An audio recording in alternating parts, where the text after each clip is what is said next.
आखिर लड़कियों के सीधे हाथ पे कलावा क्यों बांधा जाता है, और जब उनका विवाह हो जाता है तो उनके उल्टे हाथ पे कलावा क्यों बांधा जाता है, और कलावे को कितनी बार लपेटा जाता है, चलिए जानते हैं। देखिए, जो अविवाहित लड़कियां होती हैं उन्हें ब्रह्मचारी का रूप माना जाता है, इसलिए उनके सीधे हाथ पे कलावा बांधा जाता है, और सीधे हाथ को ही कर्म और अनुशासन से जोड़ा जाता है, जो कि ब्रह्मचारी व्यक्ति के लिए बहुत ही आवश्यक होता है। और विवाह होने के बाद स्त्रियां अर्धांगिनी बन जाती है और वो आधा अंग लेफ्ट साइड होता है, इसलिए शादी के बाद उनके उल्टे हाथ पे कलावा बांधा जाता है। और देखिए, इसके पीछे का ज्योतिषी दृष्टिकोण भी है। जो सीधा हाथ होता है वो सूर्य नाड़ी से संबंधित होता है, यानी कि पिंगला नाड़ी से संबंधित होता है, जो कि दर्शाता है आपकी शक्ति को और आपके साहस को।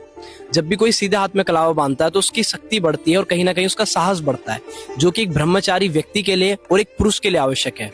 और जो उल्टा हाथ होता है वो दर्शाता है चंद्र नाड़ी को, यानी कि ईड़ा नाड़ी को, जो आपकी सौम्यता को और गृहस्थ जीवन को दर्शाती है। इसीलिए शादी के बाद स्त्रियां उल्टे हाथ पर कलावा बांधती हैं। और कलावे को 3 बार लपेटना चाहिए, जो कि 3 प्रकृति वात, पित्त और कफ को दर्शाती है, और त्रिशक्तियों को दर्शाती है, यानी कि ब्रह्मा, विष्णु और महेश को दर्शाती है। और 3 ऋण, यानी कि देव ऋण, ऋषि ऋण और पितृ ऋण को भी दर्शाती है। इसीलिए कलावे में 3 फेरे ही बांधने चाहिए। तो शास्त्री व्यक्ति का मूल है, और जब तक जड़ें ठीक नहीं होती तो वृक्ष कभी भी अच्छा फल नहीं दे सकता।